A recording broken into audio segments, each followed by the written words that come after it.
স্বাগতম সবাইকে স্বপ্নের মতো সুন্দর দেশ সুইজারল্যান্ড থেকে।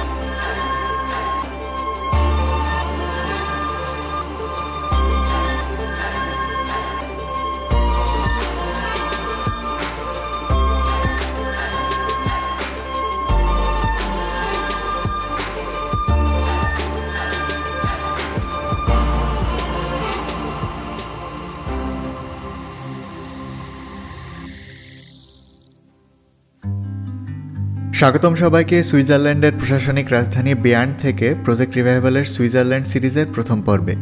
এই সিরিজে আমরা ঘুরে দেখব প্রাকৃতিক সৌন্দর্যে সমৃদ্ধ এই দেশটির আনাচে কানাচে, হেঁটে বেড়াবো বিখ্যাত সুইস আল্পসের পাহাড়ে পাহাড়ে, ভিজব স্বচ্ছ জলের লেকে।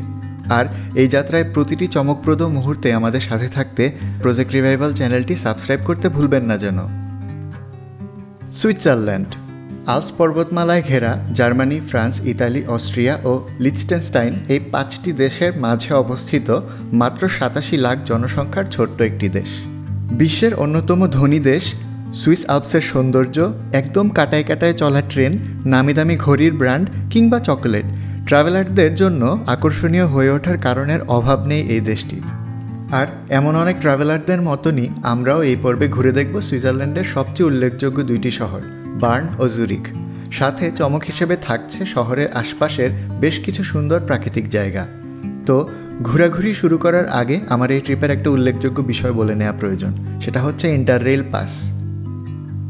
ইন্টাররেল 1972 সালে ইন্টারন্যাশনাল রেলওয়ে ইউনিয়নের উদ্যোগে সর্বপ্রথম 21 বছর বয়সী বা তার চেয়ে কম বয়সীদের জন্য মাত্র 27.5 পাউন্ড খরচের একটি রেল টিকিট চালু করা হয়। এই একটি টিকিট ব্যবহার করে 21টি ইউরোপিয়ান দেশে ট্রেনের মাধ্যমে প্রায় 1 মাস ধরে ঘুরে বেড়ানো যাবে। তখনকার সময়ে প্রায় 1 লক্ষ টিকিট বিক্রি হওয়ায় এরপর থেকে এই টিকিটটিকে স্থায়ী করা হয়। ইউরোপিয়ান তরুণ তরুণীদের অল্প বয়সী বিভিন্ন দেশ তাদের সংস্কৃতি ও ভাষার সাথে পরিচয় করিয়ে দেওয়ার ক্ষেত্রে এই প্রোগ্রামের ভূমিকা বর্তমানেও অনেক গুরুত্বপূর্ণ। তাই এই পাস এখন তরুণদের পাশাপাশি অন্যদের জন্য ভিন্ন ভিন্ন প্যাকেজে কিনতে পাওয়া যায়। তেমনই একটি 1 মাসের ইন্টাররেল পাস কিনে ঘর থেকে বেরিয়েছি এবার। গন্তব্য হচ্ছে সবসময় ইন্টারনেট টিভিতে একদম পারফেক্ট দেশ হিসেবে দেখে আসা সুইজারল্যান্ড। আমার শহর জার্মানির রাজধানী বার্লিন থেকে ভোর 4টার হাই স্পিড ট্রেনে চড়ে প্রায় 1000 কিলোমিটারের কিছু কম দূরত্বে থাকা বিয়ার্ন শহরটিতে পৌঁছাতে প্রায় 8 ঘন্টা সময় লাগে। সুইজারল্যান্ড এমনিতেই পৃথিবীর সবচেয়ে ব্যয়বহুল দেশগুলোর মাঝে একটি। থাকার হোটেল হোস্টেল থেকে শুরু করে স্বাভাবিক খাবারের দাম সব কিছুই আমার শহর বার্লিনের তুলনায় 2 থেকে 3 গুণ। আর তার উপর বর্তমানে সুইস ফ্রাঙ্কের তুলনায় ইউরোর মূল্য কমে যাওয়ায় খরচটাকে একটু বেশিই মনে হয়। তবে আমার কপাল কিছুটা হলেও ভালো। এক সুইস বন্ধুর বসবাস বিয়ার্ন শহরে, তার বাসায় মাথা গোঁজার ব্যবস্থা হয়েছে কিছুদিনের জন্য। তো বিয়ার্নে আমার বন্ধুর বাসায় ব্যাগট্যাগ রেখে বেরিয়ে পড়লাম শহরটাকে একটু ঘুরে ফিরে দেখতে। আর নদীকে ঘিরে গড়ে ওঠা এই শহরটির ওল্ড টাউন বিভিন্ন শতাব্দীতে একটু একটু করে বেড়ে আজকের আধুনিক বার্ন শহর। ডিউক অব জারিঙ্গেন 1191 সালের দিকে প্রথম এই শহরের মূল ভিত্তি স্থাপন করেন আর নদীকে ঘিরে, কারণ এর আশেপাশের উঁচু এলাকা শত্রুপক্ষের আক্রমণ প্রতিহত করার জন্য সুবিধাজনক। এই শাসনামল শেষে 1353 সালে বিয়ার্ন সুইস কনফেডারেশনের অন্তর্ভুক্ত হয়। তখনকার সময়ের ওল্ড টাউনের বেশিরভাগ স্থাপনাই কাঠের তৈরি ছিল, কিন্তু 1405 সালে ভয়াবহ এক অগ্নিকাণ্ডে বেশিরভাগ পুরাতন স্থাপনা পুড়ে যাওয়ার পর স্থানীয় বেলে পাথর বা স্যান্ডস্টোন দিয়ে শহরটিকে পুনর্নির্মাণ করা হয়। আর সেই আমলের ওল্ড টাউনকে সযত্নে সংরক্ষণ করে একে ঘিরেই গড়ে উঠেছে বর্তমান আধুনিক বার্ন শহর। আর সুইজারল্যান্ডের যে কোনো শহরের তুলনায় বিয়ার্ন এর মধ্যযুগীয় ইতিহাস ও স্থাপনা অনেক ভালোভাবেই আজও সংরক্ষিত আছে। প্রায় 6 স্কোয়ার কিলোমিটার এলাকা জুড়ে বিস্তৃত ওল্ড টাউনে বেশ কিছু টাওয়ার, 16শো শতাব্দীর অনেকগুলো ফোয়ারা, গোথিক চার্চ ও সুইজারল্যান্ডের সবচেয়ে উঁচু ক্যাথেড্রাল অবস্থিত। এছাড়াও সিটি হল ও পার্লামেন্ট ভবন সহ প্রশাসনিক বেশ কিছু স্থাপনাও চোখে পড়ার মতো। ওল্ড বিয়ার্নকে 1983 সালে ইউনেস্কো ওয়ার্ল্ড হেরিটেজ সাইট হিসেবে মনোনীত করা হয়। সুইস ঘড়ির খ্যাতি শুধু বর্তমানেই নয়, কয়েক শতাব্দী ধরেই চলছে। ওল্ড টাউনের দুই সময়ের দুইটি ভিন্ন ফটকের কাছে দুইটি বিখ্যাত ক্লক টাওয়ার রয়েছে, যার মাঝে পুরানোটি 1600 শতকের দিকে তৈরি। বিয়ান ওল্ড টাউনের ইনস্টাগ্রাম স্পটও বলা যায় এটিকে। তো এই ওল্ড টাউনের অলিগলি দিয়ে হাঁটতে হাঁটতে পৌঁছে গেলাম বিয়ান ক্যাথেড্রালে। তার মূল ফটকে খুব সূক্ষ্ম কারুকার্যে স্বর্গ ও নরকের ভিন্ন ভিন্ন দৃশ্য ফুটিয়ে তোলা হয়েছে, যা আমার বন্ধু আমাকে বর্ণনা করলো, শুনে বেশ ভালো লাগলো। এছাড়াও যখন খোলা থাকে তখন এই ক্যাথেড্রালের একেবারে উপরে উঠে পুরো শহরের একটা সুন্দর ভিউ দেখতে পাওয়া যায়। তবে যেহেতু এখন বন্ধ, সেহেতু হাঁটলাম সামনের দিকে। ওল্ড টাউন থেকে বেরিয়ে চলে এলাম সুইস পার্লামেন্ট স্কোয়ারে। এখানেই বসে সুইস সরকারের অধিবেশন। এই স্কোয়ারের একপাশে বিশ্বখ্যাত সুইস ব্যাংকের পুরাতন বিল্ডিংও চোখে পড়ল। একটু এগিয়ে পার্লামেন্টের পেছনের বাগানে চলে গেলাম। বাগানের উঁচু বারান্দা থেকে আর নদীসহ বেশ অনেক দূর পর্যন্ত একটা সুন্দর ভিউ পাওয়া যায়। তবে শহরের বিখ্যাত ভিউ পয়েন্ট হচ্ছে আর নদীর অপর পাশে রোজেন গার্ডেন বা রোজ গার্ডেন। পুরাতন ব্রিজ পেরিয়ে একটু উঁচু এই জায়গাতে চলে গেলাম দিনের শেষে বিয়ান ওল্ড টাউনকে দেখতে। আর এই সুন্দর দৃশ্য দেখতে দেখতে সুইজারল্যান্ড ট্রিপের প্রথম দিনের সমাপ্তি টানছি এখানেই।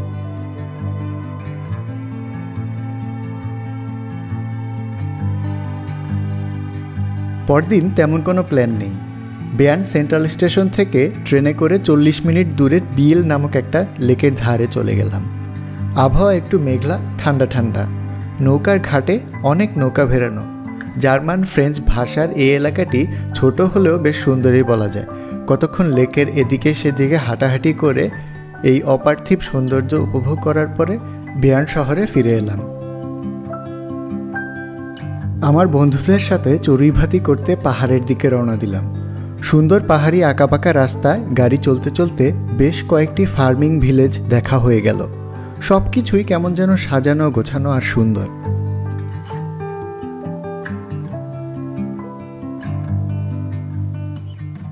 বিয়ান শহর থেকে এই আঁকাবাঁকা পথে চলতে চলতে প্রায় 40 মিনিট পরে পৌঁছে গেলাম আমাদের সেই কাঙ্ক্ষিত পিকনিক স্পটে।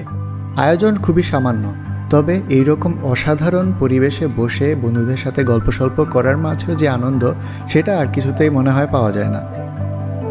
আর এই পথ ধরে চলতে চলতে পাহাড়ের কোলে দিনের আলো আস্তে আস্তে নিভে যাওয়ার দৃশ্য সত্যিই চমৎকার।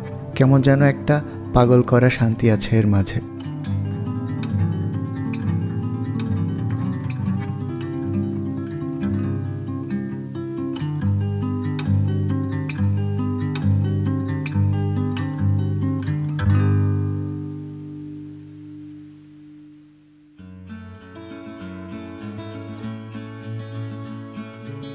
সুইজারল্যান্ডে আরেকটি রোদ ঝলমলে দিন। আজকে আমাদের গন্তব্য সুইস শহরগুলোর মাঝে সবচেয়ে বড় ও সবচেয়ে পরিচিত শহর জুরিখে। তবে জুরিখের মূল শহর ঘুরে দেখার আগে আমরা যাচ্ছি আরও একটু উত্তরে সুইস জার্মান বর্ডারে অবস্থিত ইউরোপের নায়াগ্রা খ্যাত রাইন ফলস দেখতে। প্রায় 50 মিনিট থেকে 1 ঘন্টার মতন সময় লাগলো জুরিখের সেন্ট্রাল স্টেশন থেকে রাইন ফলসের পার্শ্ববর্তী স্টেশনে পৌঁছাতে। স্টেশন থেকে লিফটে করে নিচে নামতেই সেই কাঙ্ক্ষিত দৃশ্য।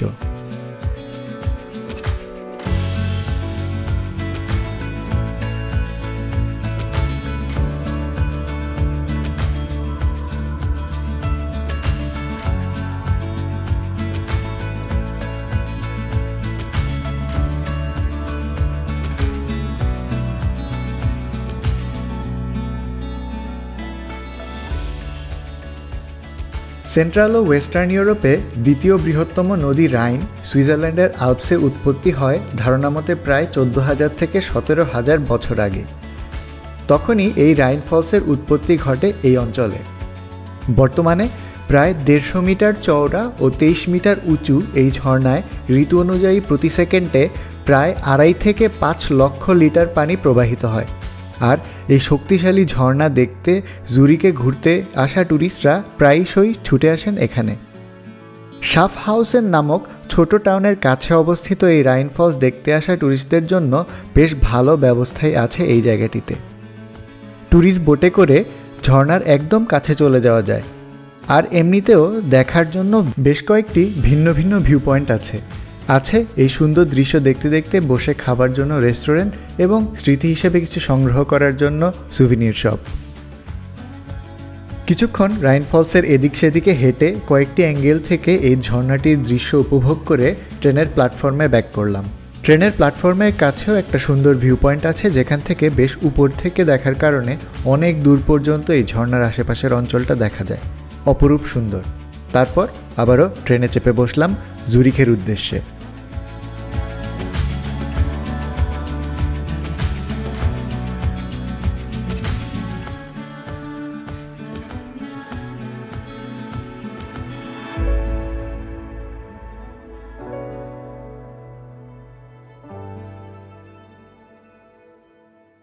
জুরিখ সুইজারল্যান্ডের সবচেয়ে বড় ও পরিচিত শহর। লেক জুরিখের একদম উত্তর প্রান্তে অবস্থিত সুইস ক্যান্টন জুরিখের রাজধানীও এই শহরটি। সুইজারল্যান্ডের অর্থনৈতিক, সাংস্কৃতিক ও ইন্ডাস্ট্রিয়াল কেন্দ্র হচ্ছে এই জুরিখ। বড় বড় ব্যাংক, ইন্স্যুরেন্স কোম্পানি, বিলাসবহুল ব্র্যান্ড, ইনভেস্টমেন্ট ও টেক কোম্পানির জন্য পৃথিবীর অন্যতম বড় ফাইন্যান্সিয়াল হাব হিসেবে সুপরিচিত এই শহরটি। বর্তমানে প্রায় 4.5 লক্ষ মানুষের বসবাস এই শহরটির। প্রথম প্রতিষ্ঠা পায় 2000 বছর আগে রোমান সাম্রাজ্যের সময়। তখন এর নাম ছিল টুরিকম। জুরিখের মানুষের ভাষা জার্মান, তবে সুইস জার্মান, যা জার্মান বা অস্ট্রিয়ান জার্মান থেকে বেশ আলাদা। আর জুরিখে ঢুকতেই দেখা পেয়ে গেলাম রংচঙা 3 চাকার এই বেবি ট্যাক্সিগুলোকে। আমাদের আজ জুরিখে ঘুরে দেখবার ক্ষেত্রে বিশেষ কোনো প্ল্যান নেই। তার মধ্যে প্রায় 36 ডিগ্রি সেলসিয়াস তাপমাত্রায় একটু বেহাল দশাই বলা যায়। খুব বেশি কিছু করার মতো এনার্জিই পাচ্ছি না। আসলে এই ট্রিপে খুব একটা শহর ঘুরে দেখার প্ল্যান ছিল না, তাও জুরিখে না আসলে কেমন যেন সুইজারল্যান্ড ট্রিপ অপূর্ণই থেকে যায়, তাই একটু ঢুমেরে দেখা আর কি।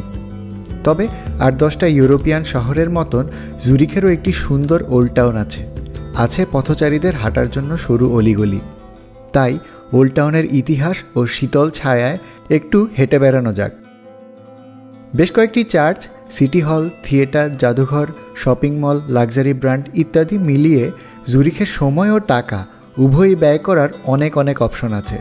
তবে আমার মতন বাজেট ট্রাভেলারদের জন্য হেঁটে বেড়ানোই সবচেয়ে বড় অ্যাক্টিভিটি।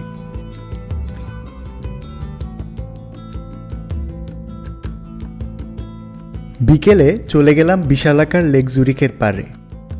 ট্যুরিস্ট বোটে করে ঘুরে বেড়ানো যায় এই লেকের নানা প্রান্তে। লেকের পাড়ে গাছের ছায়ায় বসে থেকে গান শুনলাম কিছুক্ষণ। পানিতে রাজহাঁসের দলের ভেসে বেড়ানো আর এই দূরদেশের শহরে মানুষের কোলাহল দেখে দেখে বেশ ভালোই সময় কেটে গেল। দিগন্তে রক্তিম সূর্যের ঢলে পড়ার দৃশ্য দেখতে দেখতে সামনের কয়েকটা দিন সুইস আল্পসে যাবার প্রত্যাশা রেখে বিদায় নিচ্ছি আজকের পর্ব থেকে। সাবস্ক্রাইব করে সাথেই থাকুন প্রজেক্ট রিভাইভালের। দেখা হচ্ছে পরের পর্বে।